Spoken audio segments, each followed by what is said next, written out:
Shalom, kekasih-kekasih Tuhan yang saat ini ada di rumah karena social distancing dan kita semua masih belum bisa beribadah di gedung gereja. Mari kita renungkan hari ini. Judulnya perenungan ini adalah di Taman Getsemani. Saya akan bacakan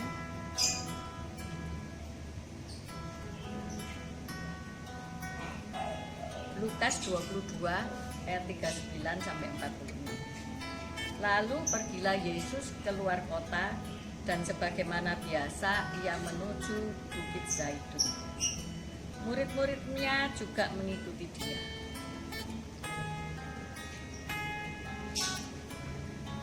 Setelah tiba di tempat itu, ia berkata kepada mereka, "Berdoalah supaya kamu jangan jatuh ke dalam pencobaan." Kemudian ia menjauhkan diri dari mereka, kira-kira sepelempar batu jaraknya. Lalu ia berlutut dan berdoa. Katanya, "Ya Bapakku, jikalau engkau mau, ambillah cawan ini daripadaku. Tetapi bukanlah kehendakku, melainkan kehendak-Mu lah yang terjadi." Maka seorang malaikat dari langit menampakkan diri kepadanya untuk memberi kekuatan kepadanya. Ia sangat ketakutan dan makin bersungguh-sungguh berdoa. Peluhnya menjadi seperti titik-titik darah yang bertetesan ke tanah. Lalu ia bangkit dari doanya dan kembali kepada murid-muridnya. Tetapi ia mendapati mereka sedang tidur karena duka cita. Katanya kepada mereka, "Mengapa kamu tidur? Bangunlah dan berdoalah, supaya kamu jangan jatuh ke dalam pencobaan."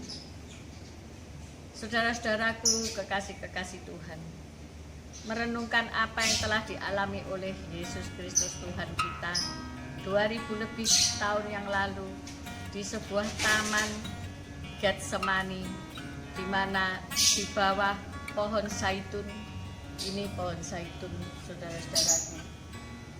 Ini pohon zaitun. Ya. Saya suka pohon ini. Di Taman Getsemani terjadi pergumulan yang luar biasa. Karena esok Yesus tahu ia harus memikul dosa seluruh umat manusia dan ia harus mati di atas kayu salib untuk saudara dan saya. Malam pergumulan itu, ia sungguh-sungguh bergumul sampai stres berat sehingga titik-titik keringat itu serupa titik-titik darah dan memang sungguh-sungguh darah. Saudaraku, memang tidak sebanding dengan apa yang kita alami, sedang penderitaan yang kita alami di dunia ini, yaitu timbulnya wabah pandemi COVID-19 atau yang dikenal dengan Corona. Saudara-saudaraku, saat ini banyak kota-kota yang masih tertutup, diisolasi, tidak boleh keluar masuk seenaknya, saudaraku, dan ada akibat daripada social distancing itu, saudaraku, di mana saya mendengar dari mata natwa yang berkata bahwa stigma terhadap orang-orang yang sakit COVID-19 ini sangat menyedihkan sekali.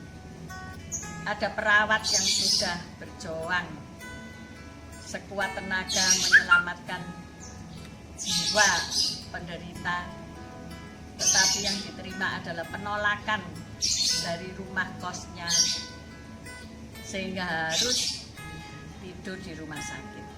Ini terjadi di Jakarta Timur. Ada pula orang-orang yang kontrak rumah tetapi karena dianggap mungkin menderita COVID-19 maka ia diusir sampai minta surat dokter bahwa dia bebas dari COVID-19. Saudara-saudaraku, apa ini artinya? Pengucilan, ya, penjagaan jarak yang kebablasan, saudara-saudara. 2000 lebih tahun yang lalu ada seorang yang mau mati untuk kita. Dia juga dikucilkan. Dia berjalan memikul salib seorang diri ke Bukit Golgota. Ia mati di kalangan para penjahat. Ia yang tidak berdosa dianggap bersalah dan berdosa hanya karena ia mau menyelamatkan umat manusia. Tidak ada teman yang mengiring, tidak ada sahabat yang mengiring. Mereka melihat hanya dari jauh saja. Mereka tidak berani mendekat. Yang berani mendekat adalah penguasa atau prajurit Roma yang diberi kuasa untuk menyalibkan Tuhan Yesus Kristus. Apa yang terjadi ketika Jumat nanti jam 3 terjadi kegelapan? Itulah Yesus mati bagi kita semua. Dan mayatnya tidak ada yang mengurus. Hanya satu orang, Yusuf dari Arimatea, yang mau mengurus, menurunkan dan memasukkan ke gua tempat sebetulnya itu makam dari Yusuf, keluarga Yusuf dari Arimatea, tapi diberikan untuk Yesus Kristus Tuhan.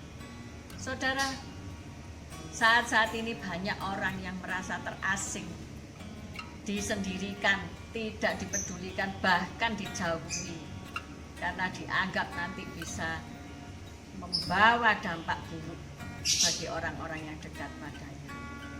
Saudaraku, mungkin saudara pemirsa ada yang merasakan seperti hal ini. Jangan takut, Tuhan kita Yesus Kristus sudah pernah mengalaminya. Dia berjalan dalam prosesnya sampai akhirnya Yesus berkata, sudah selesai. Saudara, pergumulan kita memang belum selesai, tetapi yakinlah tidak beberapa waktu lagi pasti akan selesai dan pasti selesai. Karena apa? Yesus sudah menyelesaikan bagi kita di atas kayu salib.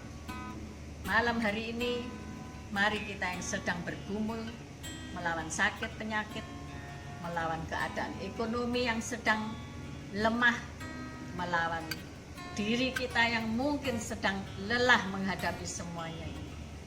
Mari kita bawa dalam perenungan di Taman Getsemani, bergumul dengan Allah Bapa di surga. Akhirnya apa, saudara-saudaraku? Mari kita lihat apa hasilnya.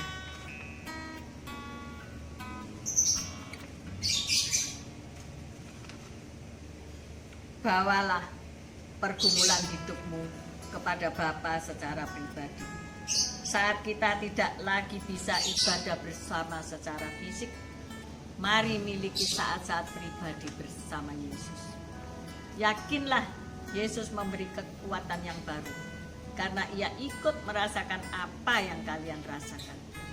Pada masa social distancing ini, di mana kita stay at home, jangan tidur-tiduran, jangan bermalas-malasan, melainkan bangun dan berdoalah supaya kamu jangan masuk ke dalam pencobaan. Hari-hari ini memang berat, tetapi jika kita bersatu hati berdoa, maka sesuatu pasti terjadi. Mujizat masih ada. Permohonan doamu untuk pandemik ini berlalu pasti dijawab oleh Tuhan Yesus. Haleluya. Mari kita berdoa untuk berlalunya pandemik virus corona, untuk mereka yang terkena stigma buruk COVID-19, agar mereka memberi Tuhan memberi kekuatan kepada mereka, untuk para medis dan dokter yang berjuang melawan pandemi, untuk obat dan vaksin agar ditemukan oleh para peneliti, agar setiap orang memiliki empati dan berbagi kasih dengan yang lain, terutama saudara seiman. Untuk para pemimpin bangsa, mulai presiden sampai dengan bupati dan lurah, mendapat hikmat bagaimana harus menangani pandemi ini, agar warga Indonesia taat dan tunduk pada aturan pemerintah agar wabah ini cepat berlalu. Mari kita berdoa bersama-sama. Amin. Tuhan Yesus memberkati.